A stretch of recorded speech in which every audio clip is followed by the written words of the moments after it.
pessoal, estou aqui com duas convidadas de alto calibre, alta capacitação técnica para ter um papo de micro. Meu nome é Maiber, eu sou host do podcast ArgosCast, um podcast relacionado a negócios em saúde, um espaço que a gente criou para a gente divulgar tendências comerciais, tendências de negócios, modelos de negócios, principalmente no segmento da saúde.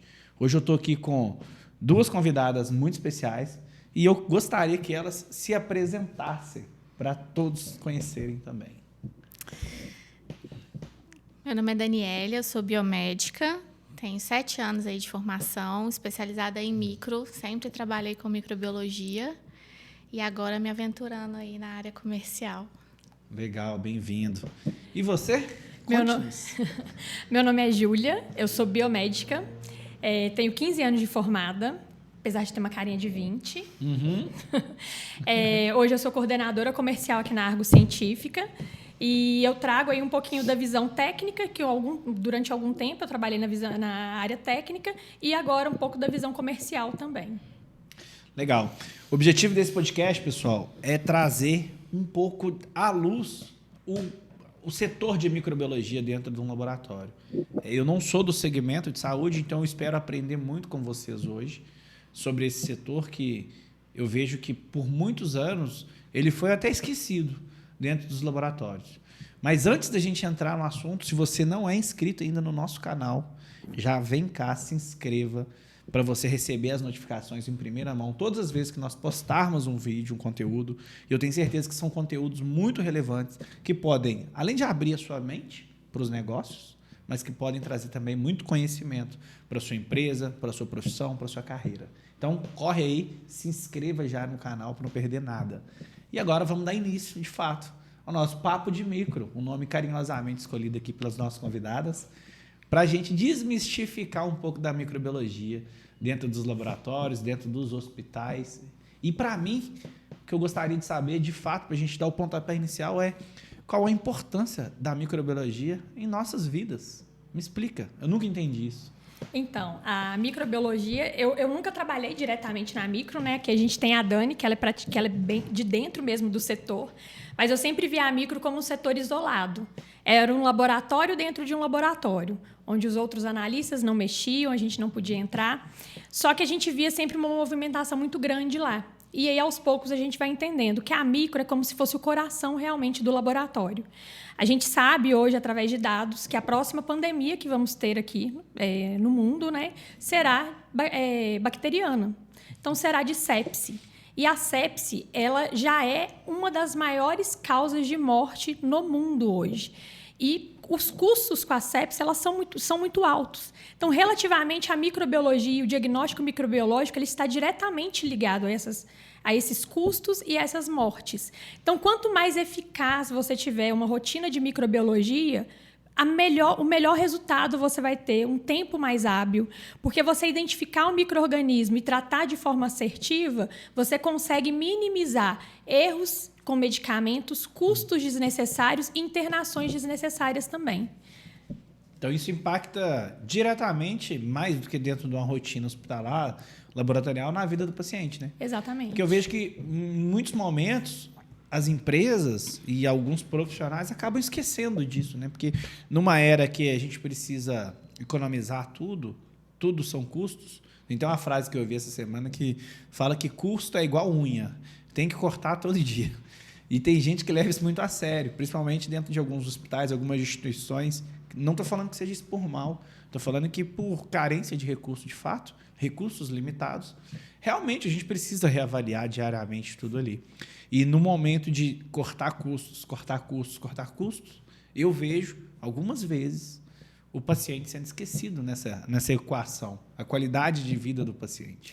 E, às vezes, essa análise do custo ela não é feita de forma tão assertiva, né? Porque a gente tem que lembrar que todos os hospitais eles possuem 3 grandes centros de custo: medicamento, diagnóstico, que é onde está o laboratório, e hotelaria.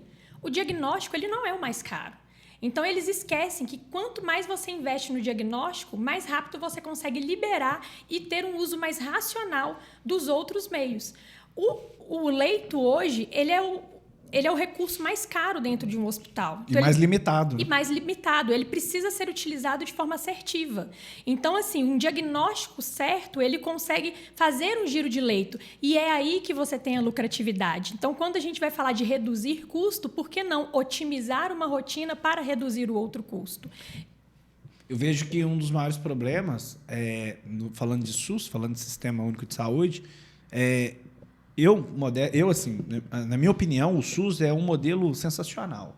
Essa é uma opinião particular minha. Eu acredito que nenhum lugar do mundo tem uma oferta de um serviço de tanta qualidade, entre aspas, igual o SUS traz.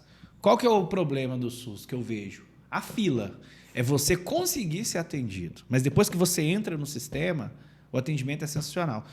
Um dos melhores médicos que eu já vi, já tive contato, eles são do SUS. Você vai pegar o hospital, um dos maiores hospitais de Belo Horizonte, que é o Hospital João 23, reconhecido na América Latina inteira como referência em trauma, em transplante de pele para queimaduras, é um hospital do SUS. E tem os melhores profissionais. A dificuldade é você ser atendido, é você entrar na fila. E eu acho que a parte mais difícil de escala dentro de um hospital seriam os leitos. E hoje ele é mal utilizado. A Dani vem de uma rotina hospitalar. Como que é a sua visão dentro de um hospital e como esse setor de micro, na sua opinião, pode ajudar a diminuir a sua superlotação ou aumentar a rotatividade, de fato, do leito? Como que você vê isso? Trazendo um pouco do que a Júlia fala de que a micro é esquecida, a verdade é que na maioria dos hospitais é o que acontece. Todo mundo tem medo de entrar na micro. A microbiologia ela tem que ser um setor separado mesmo. Dentro do laboratório há um setor separado por questões de normas técnicas mesmo. E as pessoas têm medo de entrar, para começar. Então, assim, eu acho que tudo que você não conhece, você tem medo. E a gente começa a ter um problema na microbiologia quando as pessoas não entendem como aquilo funciona. E diferente de um exame de sangue, a microbiologia ela é demorada porque a gente depende de um crescimento de micro-organismo que funciona de uma forma diferente. Mas quando você fala medo de entrar, as pessoas têm medo literalmente de entrar? De Medo. se contaminar? É isso? Literalmente de entrar e se contaminar. E, gente, bactéria não voa. Eu falo isso com muita gente. É verdade, bactéria não voa. Então, assim, dentro de um laboratório, tem muita gente que quase coloca a amostra lá na microbiologia e quase que joga e sai correndo como se fosse uma bomba. E não é assim. Então, assim, a gente tem um problema aí a gente precisa começar desmistificando desde aí. Medo por medo, né? Às vezes você, dependendo do seu EPI, você mexer num tubo de sangue, você te oferece muito mais risco do que uma bactéria. Exatamente. E assim como todo o resto do laboratório, a microbiologia, você tem que entrar nela paramentado, com luva, com máscara, com touca, mas na área técnica, né, no setor de hematologia, de bioquímica, de imuno, também funciona dessa forma. Ou pelo menos deveria funcionar dessa forma. Você tem que entrar equipado. Então, começa aí. Aí tem o problema tudo na microbiologia demora. Demora, porque hoje a gente, falando de SUS, né, falando de sistema público, a gente tem aí a maioria dos processos todos manuais. Que são processos mais baratos quando eles são manuais. E que, às vezes, o local não tem como automatizar para melhorar isso. E aí tem isso também. Tudo na micro é demorado, tudo na micro não pode. Não pode mesmo, gente. A gente está falando de um material biológico potencialmente contaminante, potencialmente infectado, que eu tenho que tratar ele de uma forma diferente para eu entender qual que é, né, falando de bactéria, o que é que bactéria está causando infecção naquele paciente. Eu posso contaminar, se eu não fizer da forma correta, eu posso contaminar aquela amostra e dar um resultado errado para o paciente. Mas a falta de informação faz com que as pessoas, às vezes, contaminem o material. Ô, Dani, desculpa. Pode falar. É uma dúvida aí que eu tenho, porque você falou que aí sofre muito com a questão das técnicas manuais, né? Que a maioria dos hospitais aí vão ter justamente por causa de redução de custo. Quais que são os maiores desafios na bancada nas técnicas manuais? Hoje a gente tem, como tudo que a gente depende de manipulação humana, né? Você tem a falha de quem... Lá no pré-analítico a gente já tem um problema, que são nas coletas. Então, você pode eu enfrentei muito um problema de o laboratório não se comunicar bem com a parte assistencial que estava fazendo aquela coleta. Dependendo do local, quem faz a coleta é a área assistencial, é a enfermagem, são os técnicos de enfermagem. E, às vezes, a informação de coleta não chega da forma que tem que chegar para essas pessoas. Então, se a amostra começa sendo coletada errado, o exame já não vai andar tão bem. Começou errado, não tem jeito de acabar certo. Exatamente. E aí, às vezes, quando chega para a gente ali dentro do setor, você identifica que tem alguma coisa, vamos supor, uma identificação de material errado. Eu vejo claramente, visualmente, que o material é A e a identificação é B. Aí começa, você tem que ligar e conversar, às vezes é um material que desceu de bloco cirúrgico. Ah, não, mas não consigo falar primeiro, você não consegue falar. Segundo, o fulano falou que o ciclano, que o beltrano, que o material é esse. Aí eu já tive que sair de onde eu estava, pegar esse material, não abri, não fiz nada, peguei ele fechadinho, da forma correta. Fui até o local, até a pessoa que havia feito a coleta e falei assim, olha para o material. Parece tal coisa. Assim, pois é, está identificado como outra coisa. Eu preciso que o material seja identificado corretamente, porque o processamento muda. Se o material for A ou B, o processamento muda. Então, uma das coisas é isso. E assim, essa capacitação para o setor de assistência, por exemplo, a enfermagem, quem é a pessoa melhor capacitada para fazer da forma correta? É o biomédico? Para fazer quem tem que dar o treinamento de coleta é o responsável pelo laboratório. É quem manipula essa amostra. Seja biomédico, biólogo, farmacêutico, bioquímico, é quem está lidando com a amostra. Que aí você estabelece os critérios que você precisa Exatamente. daquela matéria-prima, entre aspas, para você trabalhar da forma adequada. Exatamente. O problema é que, na grande maioria dos locais, a assistência e o laboratório não conversam. É como se fossem inimigos. E isso aí causa N problemas para o nosso paciente, no meu laudo final. Tem a questão também, né? Hoje o pré-analítico ele é responsável por mais de 80% dos erros laboratoriais. É muita coisa. E um dos motivos é um número muito grande de pessoas envolvidas nesse processo, nessa fase, e que tem focos diferentes. O foco do laboratório, no caso a Dani estava lá na micro, era receber uma amostra de qualidade para dar o andamento corretamente. Qual que é o foco do enfermeiro que está colhendo? Colher e ir embora, liberar o paciente. Então, assim, são pessoas com foco diferente. Eu brinco que eu fiz o curso de auditor da ONA, né? E lá quando a gente vai falar do pré-analítico desses erros laboratoriais, a Eliane, que dá esse curso, ela fala que o maior problema da fase pré-analítica é que é uma fase muito ser humano dependente. E o problema dela está onde? No ser humaninho. É difícil você padronizar o ser humano, porque cada um quer fazer do seu jeito. Aí a pessoa acha que tá certa, é aquele estereótipo de Gabriela, eu nasci assim, eu ouvi isso, eu sempre fiz assim e ninguém nunca criticou quando eu entrei em um determinado local. Eu falei assim, sinto muito que você tenha sempre feito assim. Tá errado. Eu não vou ser responsável por esse exame, porque ele sai com o meu nome no laudo final, se ele está colhido errado. Ou então... Aí fica aquela coisa, o laboratório não pode recusar.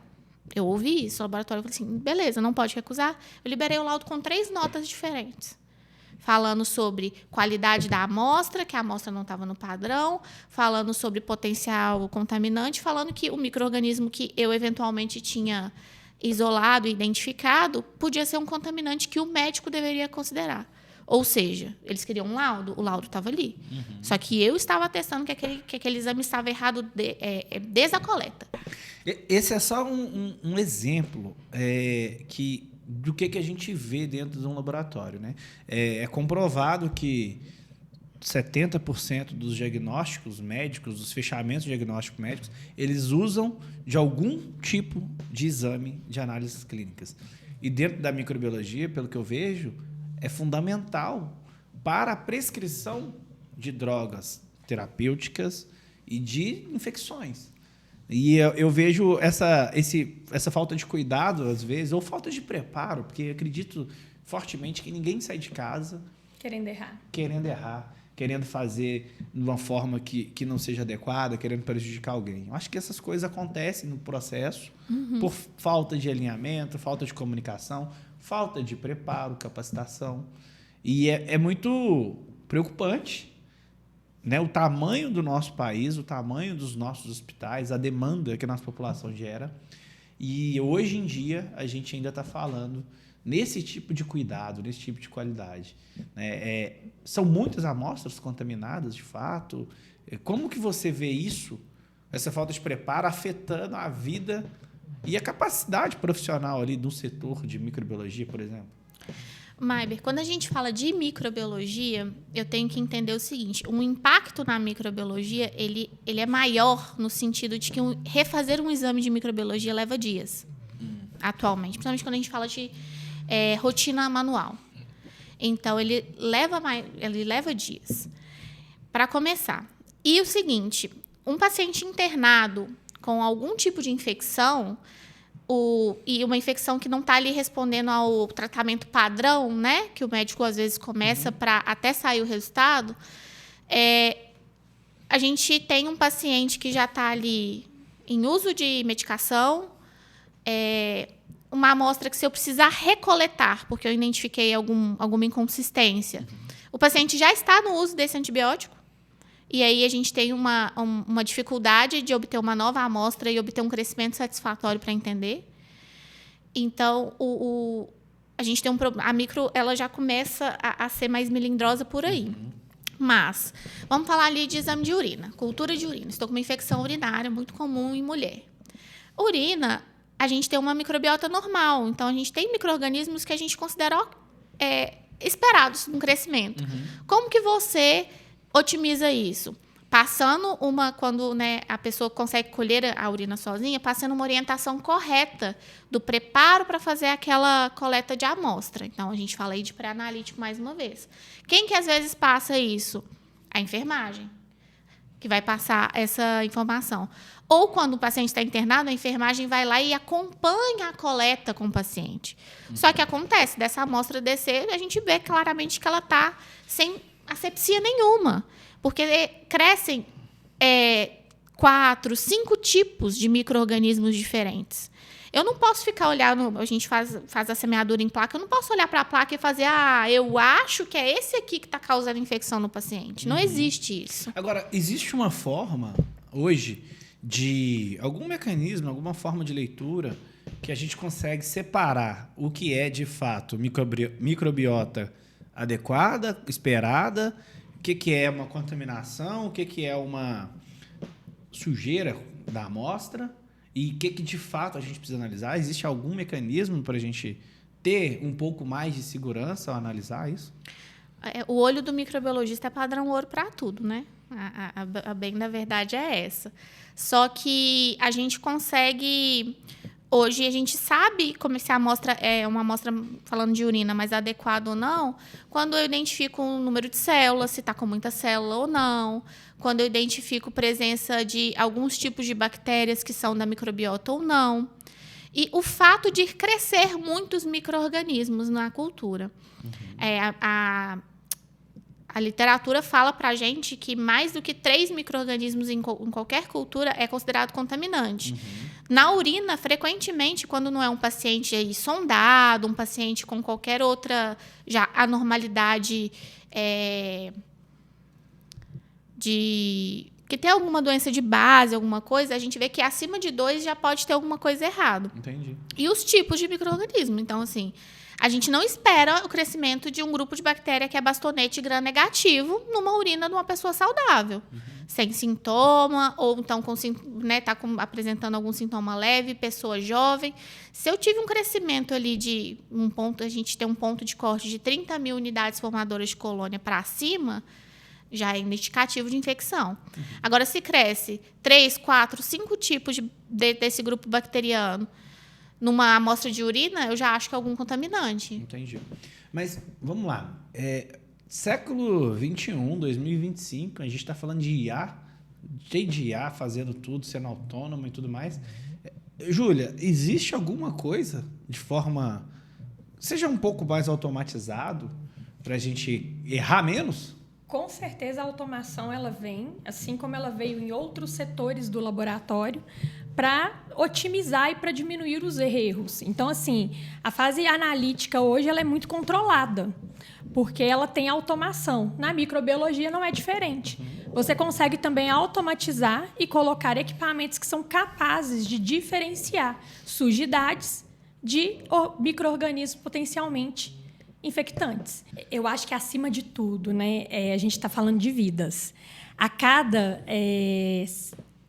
1 hora de terapia errada, de uma antibiótico-terapia errada, você aumenta em 7,5% a chance de morte de sepse daquele paciente.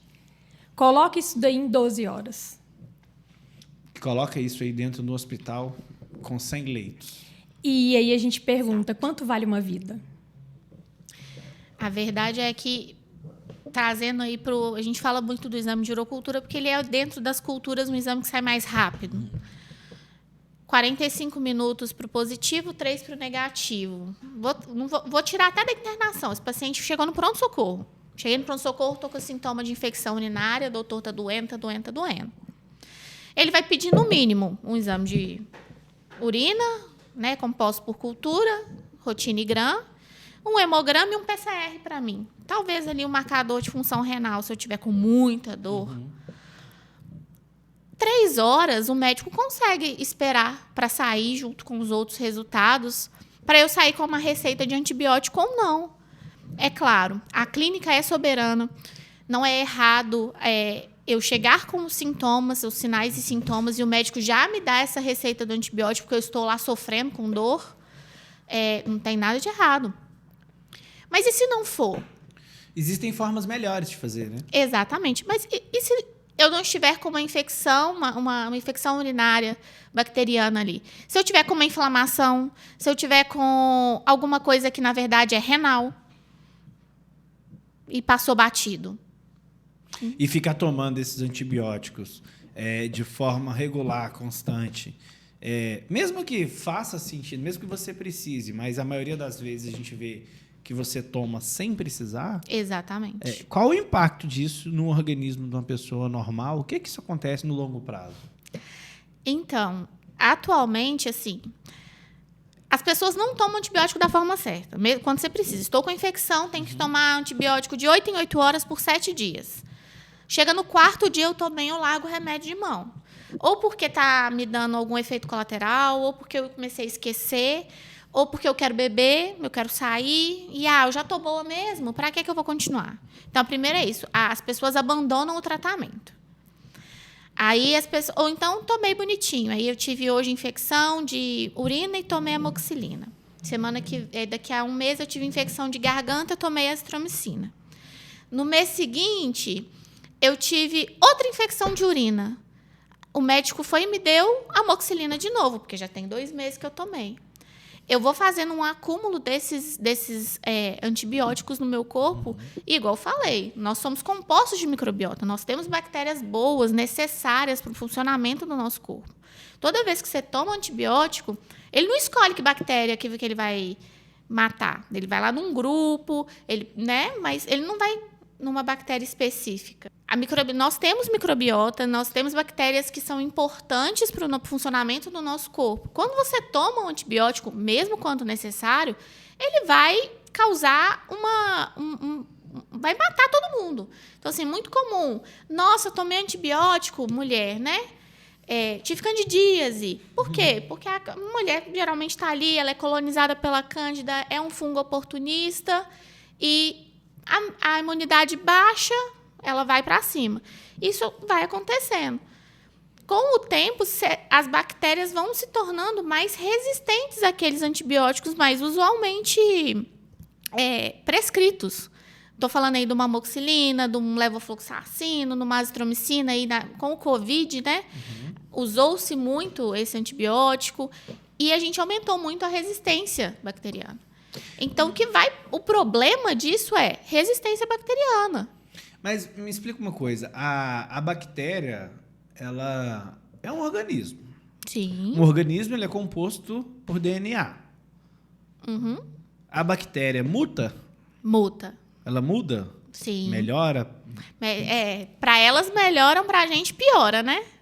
E o remédio é inadequado, o antibiótico Perde usado efeito. inadequadamente, ele facilita essa evolução da bactéria. Bactéria muta. Eu falo que bactéria é lindo, porque elas têm essa capacidade. Assim como a gente evolui, bactérias estão evoluindo. De uma forma ruim para a gente. Então, elas vão ganhando mecanismos de resistência contra essas drogas. Só que as bactérias estão mutando muito mais rápido do que a gente está conseguindo fazer novos antibióticos, novos fármacos. E aí fica mais complicado, porque eu vou ter que dar um tiro de canhão na formiguinha. Porque não está dando para você tratar a formiguinha, você matar a formiguinha do jeito certo. Em 2018, você falando de resistência antimicrobiana, porque a gente tem a falsa impressão de achar que ela só acontece em pacientes que estão internados, pacientes que estão graves, pacientes mais idosos. E aí eu tive uma sinusite que é comum, e você trata com o quê? Amoxicilina com clavulanato. Tomei em janeiro, tomei em fevereiro, tomei em março, abril. Eu sei que chegou em agosto, eu já tinha tomado antibiótico praticamente os 8 meses do mês. E sempre voltando no médico com as mesmas reações. E aí voltou muito pior, com febre assim, de passar de 40 graus, que é muito grave. Eu precisei ser internada 15 dias para tomar cefepime na veia. O que é o cefepime? Cefepime é um antibiótico da classe das cefalosporinas. Cefepime, se eu não me engano, é 3ª geração. E você aumentar aí a bala, o tiro, né? E acerta ele mais coisas, né? Tanto que ele não deve. Acerta, porque ele é de amplo espectro. Então, assim, já estava ruim. Você já estava há 8 meses tomando um antibiótico aí, que a amoxicilina com clavulanato não é um antibiótico leve, viu, gente? Não. Não é. Ele não é água. Ele é um antibiótico. Já estava ruim. Você aumentou aí, você se expôs a uma nova classe de drogas. Isso para o seu corpo, por si só, é ruim. E, gente, não adianta. Você se expôs aí, você teve que ficar internada, que já é uma dose que não costuma ser dose baixa, endovenoso. A sua microbiota nunca mais será a mesma. E olha quanto que isso custou, né? Então, a gente está falando de 8 meses de uma medicação, entre aspas, inadequada, porque ela não estava surtindo efeito, que se tivesse, não precisaria tomar nos meses subsequentes. Exatamente. Né? Depois você teve que ser internada, risco de vida, enfim. E ainda usar um antibiótico de amplo espectro, que deve ter custado muito caro lá para o hospital, para o plano de saúde, enfim. O que eu vejo, na verdade, é que o uso de forma indiscriminada, mesmo de forma prolongada, que a amoxicilina, ele é um antibiótico barato. Ele pode ser forte, ele pode ser mais potente ao corpo humano, mas ele ainda assim é um antibiótico barato. Mas usado de 8 meses, como ela trouxe o exemplo, e depois você ter que entrar com um antibiótico de classe 3 muito mais forte, que vai matar um monte de bactéria que não precisa ser morta e nem deveria ser morta, eu vejo que os impactos eles são muito além do custo, porque provavelmente isso vai afetar a microbiota, sua microbiota, o resto da vida. E além desse antibiótico ter um custo elevado. A pergunta que fica é, será que se tivesse sido feito um exame de forma adequada lá atrás, nas primeiras infecções, e você tivesse sido medicada da forma mais adequada, que eu não vou falar que foi incorreta, mas talvez não com a amoxicilina, com o antibiótico mais adequado para a infecção que você tinha, todos esses meses, isso tudo, poderia ter sido evitado? Essa é uma pergunta que eu deixo. Será? Não, isso com certeza, né? A gente sabe que hoje o uso empírico de antibióticos ele já é uma realidade. Aí a gente vai falar pelo Brasil, né? Se você vai com uma suspeita de uma pneumonia ou de até mesmo uma sinusite, né? Você sai com uma receita de antibiótico de dentro do consultório. Você sai independente.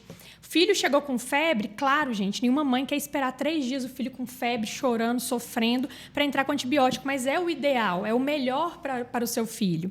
E a Dani fala uma coisa, é muito real, né? Infecção viral não se trata com antibiótico. Exatamente. As pessoas têm, e eu chamo de mania mesmo, porque isso é uma mania das pessoas, não estou falando dos médicos, de qualquer dorzinha de garganta, qualquer garganta minimamente ali avermelhada. Ai, preciso tomar uma amoxicilina. Porque todo mundo tem uma amoxicilina em casa, uma azitromicina em casa, perdida, porque não tomou direito. Gente, 70%, 80% das infecções de garganta, das amidalites, são virais. Ai, mas eu tô com placa. Não é porque tem placa que é bactéria.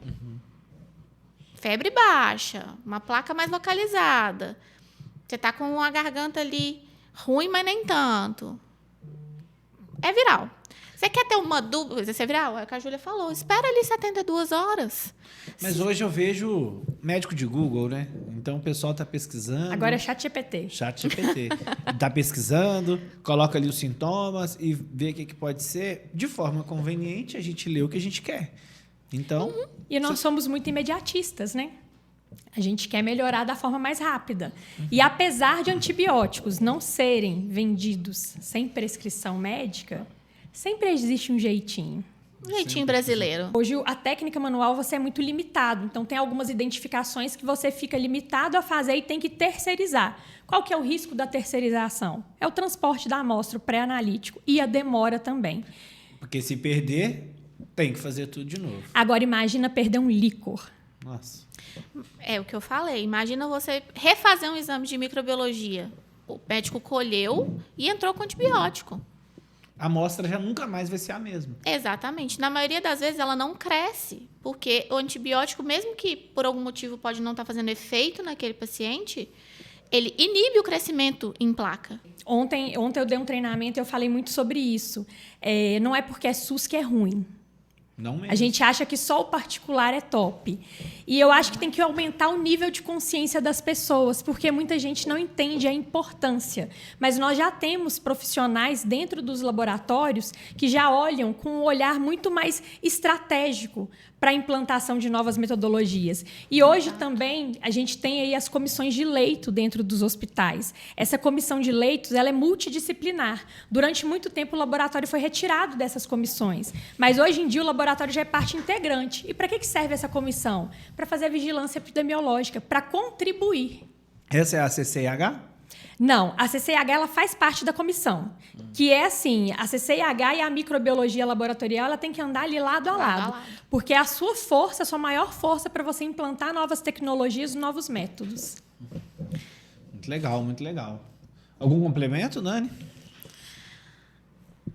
O que a Júlia falou sobre educação continuada e assim, a gente está em 2025 e as pessoas ainda têm muito medo e não conhecem a micro e como uma microbiologia funciona. E como vocês falaram lá no início, a gente começou, a microbiologia é o coração.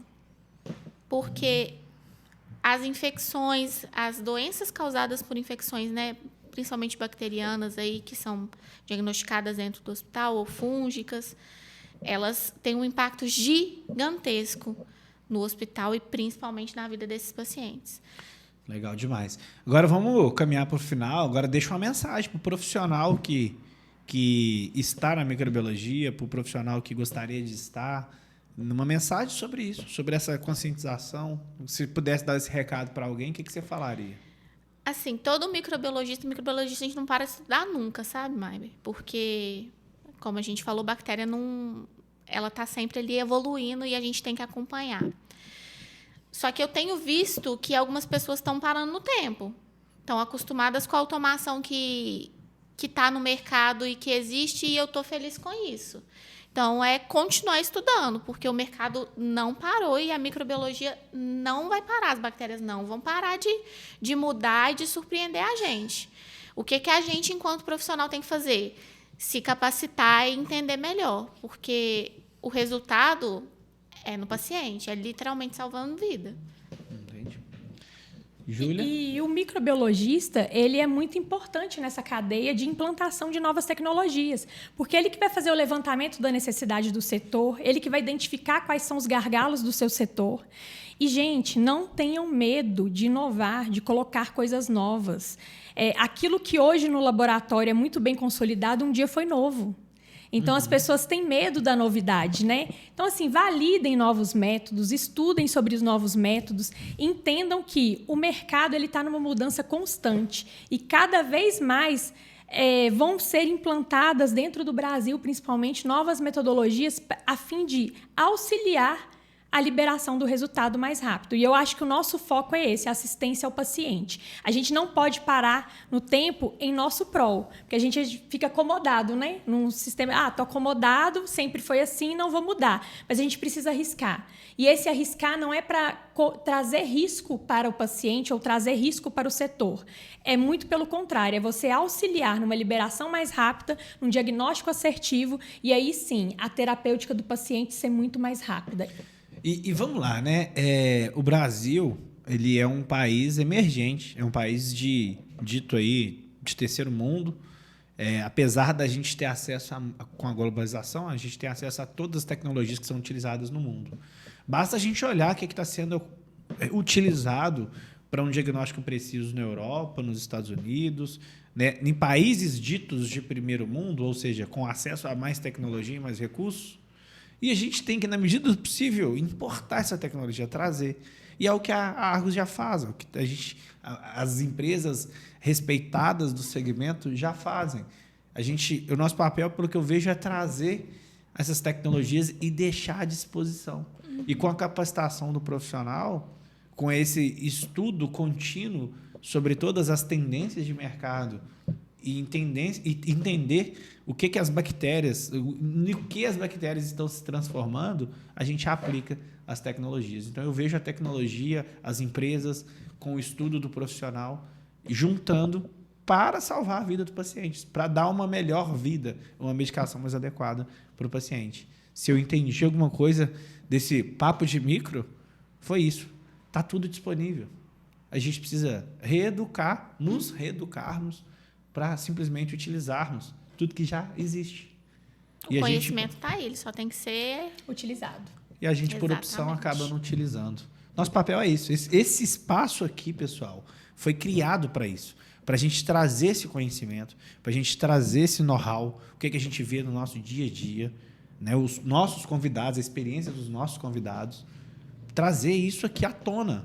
Para você que para você que está nos assistindo, também ter acesso a essa informação, que muitas das vezes não consegue ter esse conhecimento porque não faz parte do seu dia a dia.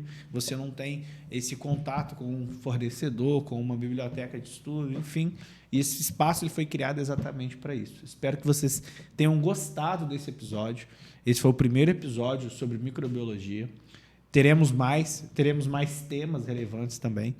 Falei no início, e se inscreve aqui no nosso canal da Argos. O podcast é apenas um dos programas que nós vamos trazer, com o objetivo sempre de trazer esse conhecimento, de capacitar as pessoas, de mostrar para onde nós estamos olhando, as tendências de mercado, e de alguma forma, nós esperamos que a gente consiga te ajudar e te dar mais esclarecimento sobre esse mercado maravilhoso que é o mercado da saúde, tão necessário para a nossa vida. Se alguém quiser te encontrar vocês, onde que eles te acham? Deixa aí suas redes sociais. Só para me encontrar pelo LinkedIn, Daniele, com 2 L's, Amaral. O LinkedIn também, Júlia Carolina Ribeiro. É isso, pessoal. Espero que tenham gostado. Eu vejo vocês no nosso próximo episódio.